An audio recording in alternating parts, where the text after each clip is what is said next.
বন্ধুরা, আশা করি আপনারা সকলেই ভালো আছেন। অনেকদিন পর ভিডিও নিয়ে আসছি কারণ আমার একটু শরীরটা খারাপ চলছে। যাই হোক, দেখুন আইআরসিটিসির চার্টটা খুলে নিয়েছি, উইকলি চার্টটা খোলা আছে। উইকলি চার্টটা যদি ভালো করে লক্ষ্য করবেন তাহলে দেখবেন আইআরসিটিসি আমরা মোটামুটি এই লেভেলে ভালো মতো ডিসকাস করেছিলাম।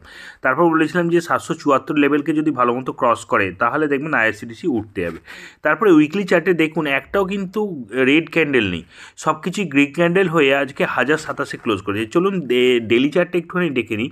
ডেলি চার্টটা দেখবেন এই 1027-এ মানে এইখানে একটা মার্কেট যখন কারেকশন হচ্ছিলো একটা ভালো মতো কী বানালো, হ্যামার ক্যান্ডেল বানালো। হ্যামার ক্যান্ডেল বানালো মানে এইখানে লোকে কেউ সেল করতেই চায় না বাইরের দিকে, মানে এতটা জিনিস একদম কভার করে নিয়ে ওপরে উঠলো।